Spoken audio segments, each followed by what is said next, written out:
We'll call a meeting to order here. Today's date, November 26, 2025.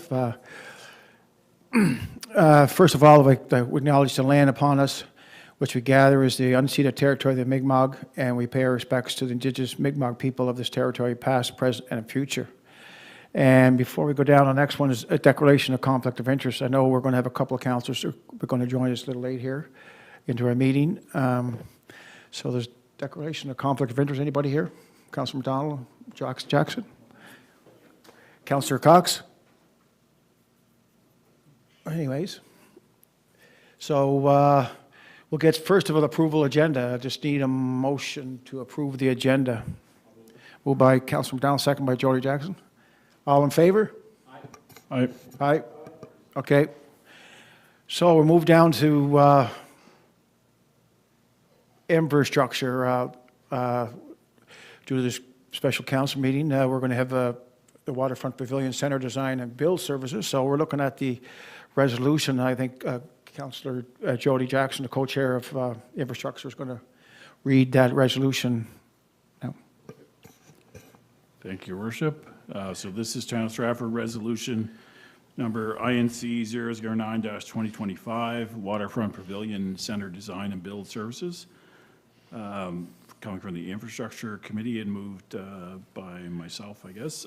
So whereas the 2025 town capital budget includes an allocation of $2.2 million HST excluded for the design and construction of the Waterfront Pavilion Center, a portion of which is funded by the Atlantic Canada Opportunities Agency. And whereas proposals for the design and construction of the Waterfront Pavilion Center were received from proponents on November 18th, 2025, and whereas 4 submissions were received and evaluated by a review committee, which ranks each submission out of a total possible score of 100 with the following results. So Leading Edge Homes Construction and Developments, Inc., score of 80.94. Craftsman Construction Limited, 85.33. CP Construction Services, Inc., 84.64. And APM McLean, 86.17. And whereas APM McLean, having the highest score, submitted a total price for the design and construction of the Waterfront Pavilion Center of $2,464,798 HST excluded. And whereas the price provided by APM McLean exceeds the capital budget by $264,000 and $264,798 HST excluded. Be it resolved that the design and construction of the Waterfront Pavilion Center project be awarded to APM McLean in the amount of $2,464,798 HST excluded, and be it further resolved that a supplemental town capital budget in the amount of $264,798 HST excluded be approved. This resolution bears a recommendation of the Infrastructure Committee and the Recreation, Culture, and Events Committee as determined by email polls conducted between November 21st, 2025 and November 24th, 2025. So moved. Thank you. Just have a seconder.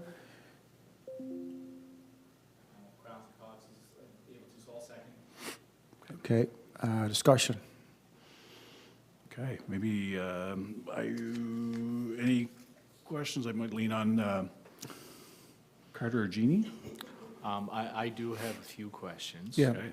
So I'm not sure who wants to address them. I am aware that this was a competitive design build request.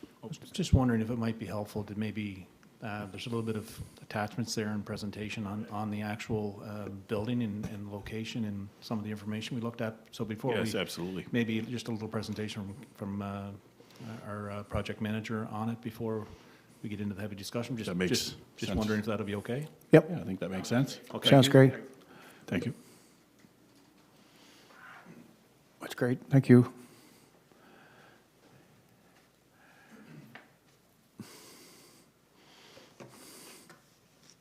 If Wendy wants to just slowly scroll down through the renderings here, I can talk about them as we go. This would be the front view of the building and the main entrance in the covered pavilion area, looking from the parking lot area. So to orient yourself, the existing town utility buildings would be kind of behind this building and to the right. and the SO property would be kind of further behind that building to the right. The Hillcore Bridge behind that off to the left. These are another variety of images of the building, the covered pavilion area, and a couple of other orientations of the front main entrance. This would be a look at the end of the building that faces the water. So imagine yourself standing on our existing boardwalk near the Michael Thomas statue, looking back towards the building. This would be a view standing out in the middle of our park, looking back towards the CGI building, essentially.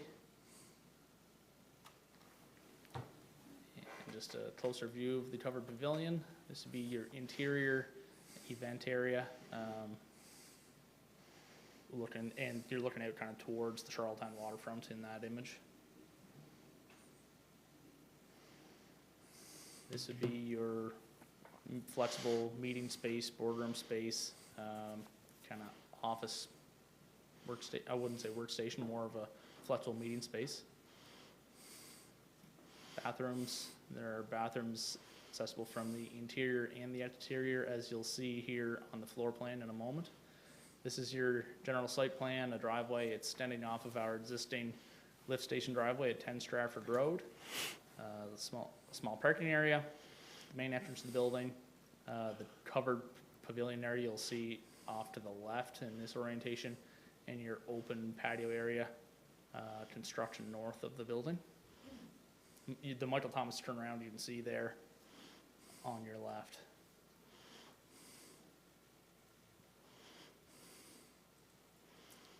This is a grading plan just with some design elevations on it. And this is your floor plan. So your main entrance is kind of bottom center. As you enter the building on your left would be your washroom facilities. There are washroom facilities accessible from the exterior directly adjacent to them. Covered pavilion area to the left-hand end of the building.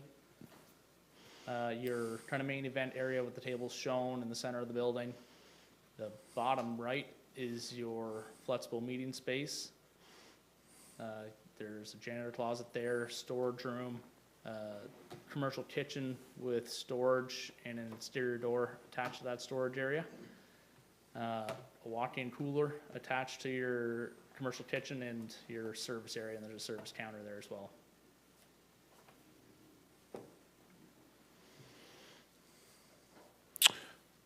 Okay, then, thank you. Any questions there, Councillor Cox? Looks pretty good, it's pretty impressive, fellow too. Did a great job there, Carter and our team. I like the flexible room, that's a great idea also, and the bathrooms, will they be non-gender specific, that be the way they are? I suppose that's yet to be determined, Councillor Cox. There is 2 sets of each interior and exterior washrooms. So those could be designated kind of standard male and female, or they could be, and this is a concept I should say too, Yeah. that could be kind of rearranged or reconfigured based on what we thought was the most appropriate way to set up the bathrooms. Yes.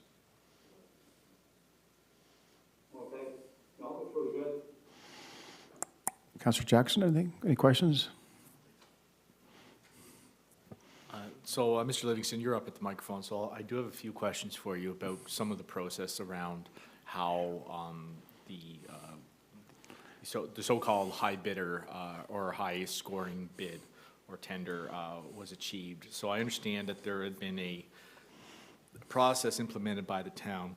Could you tell us a little bit about the process used to select the highest scoring tender received by the town? Certainly. Where this was an RFP, in the RFP we released, we include an evaluation criteria that's broken down according to weight based on firm experience, team experience, methodology, which would kind of be the proposed building itself and its inclusions and exclusions, the schedule for the project, and then there's a fee component.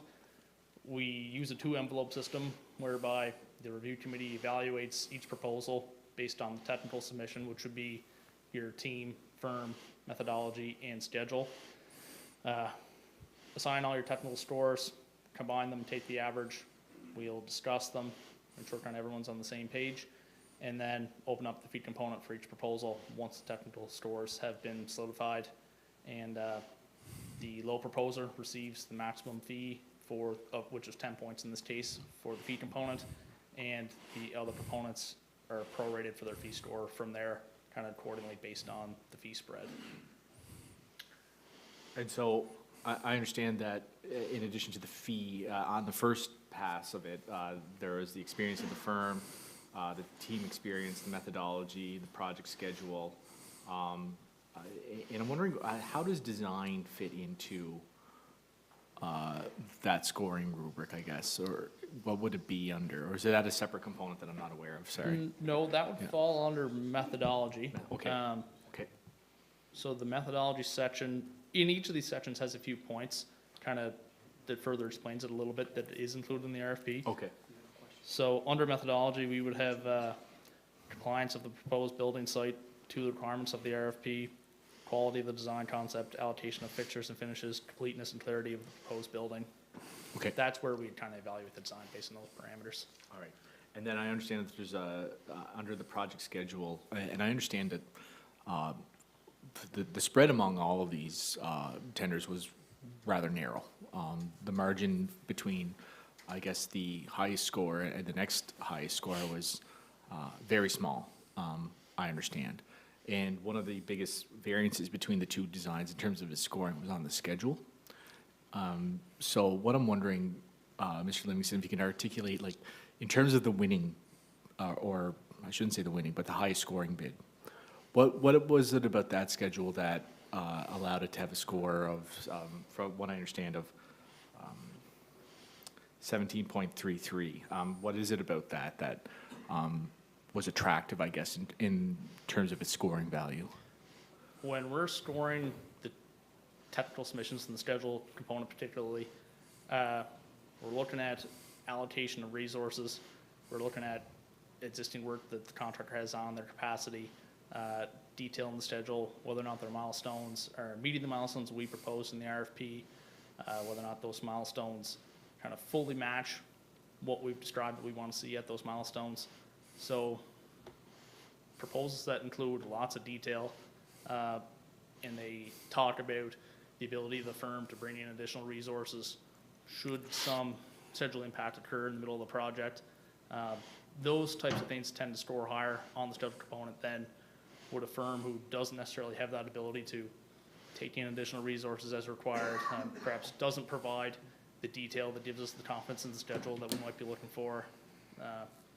All those components kind of will go into how we're scoring the schedule. Okay.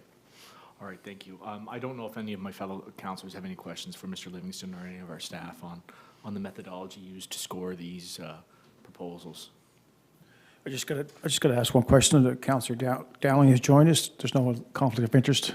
This file, nothing to all. Okay. Okay. And I think I asked this before. Jody's got one, right? Oh, sorry, go ahead. Yeah, just whether we have any, within the scoring categories, there's any consideration for any local preference, as in a Stratford-based business versus a PEI-based business versus a Canadian further afield-based business. There is to some degree. Under the experience of the firm, we looked at proven experience and success in similar projects with references and images provided. So we'd typically be looking for local references in that case. They're not necessarily required, but those are a lot easier for us to evaluate. Under the team section, qualified local staff with professional affiliation and membership. So if it is a local staff kind of that we may be familiar with or about, that could score a little bit higher than someone who's completely unknown from some other realm. Yeah. Just speaking more concretely, I know some communities have an allocation of specific points, for example, for local. Let's just say, for example, you allocate 3 points for local, 2 points for out of town but in province, and 1 point for, just to use as an example, for off-island firms. And that gives a concrete capability. It takes out subjectivity and says here's what we're awarding for a local firm, basically rewarding them in some sense for, and I don't know where any of these firms are from, whether they're from Stratford or not, but it basically says if you're setting up shop in Stratford, we're going to some degree, provide you with a preference. And if all things are equal otherwise, scoring-wise, that might put a Stratford firm over the top versus a Kincora firm or a Nova Scotia firm. And I think I brought this up before, and I can't recall what the reply was, but maybe it's too convoluted, I don't know. In our procurement policy, we do have a local preference policy there, but it's 5%, but it's a maximum $25,000. So anything over 25,000 doesn't equate to that. And that was with discussions with our legal representation. With regard to scoring, we don't have a local preference in there. It's a delicate matter when you were looking at these type of scorings. So we don't have that in place, but we do have it in our procurement policy that if a project is 25,000 or below, there's a 5% allowance for that firm. So we don't have it in this. Thank you. And Councillor Chandler, you joined us. I'm just going to ask you, no conflict of interest on this proposal today? Okay, thank you. Go ahead, Councillor Jackson. Yeah, and I do appreciate the questions from my fellow councillors on the process. And I understand from the Infrastructure Committee and from our presentation by Carter and from Jeannie that time is of the essence of this, for this project anyway. I think we are maybe already kind of pushing it with the COA on timeline. So I think that's why timing was a big thing here. And I do appreciate that. It was well explained to the committee, and the committee did fully support that. Just with respect to the local preference, you know, it sounds good. I think to the level where CAO mentioned on smaller projects, it makes sense. I think on bigger ones, it's tough. We want the best, you know, and I think based on the scoring, and it does fluctuate, I'm sure, from project to project, but I have full confidence in the in our staff based on their standards and based on the RFP to score it appropriately. And I mean, the big thing here is I appreciate four groups actually coming out to bid on this, and you know, the scores were very close, but I think you know, I have full confidence that we're making the right recommendation here, and look forward to seeing it done, and looking forward to continued development on the waterfront. Yeah. Thanks. Yeah, I concur with you, Councillor Jackson. And I mean, the process is not, it's the same old process we use all the time, and it's glad we have a process, and it's to make it fair to all participants in that way, applying for the RFP. So, no other questions and no more discussion? Okay, Jeff? No questions, but I just will say, I mean, I think I've had the opportunity to speak to staff about this. I've had the opportunity to review at a higher level some of the processes involved in selecting the highest score. It may, and as you noted, I was Councillor Jackson, I think, very close scores here, and Yeah. I can't say that anything happened within the selection process that would suggest that there was anything untoward or unfair. And in fact, it was a very fair process, and so I think through that process, the highest score has been identified, and so I am inclined to go with that one for sure. And yeah, I think I'll just have to leave it at that. Okay.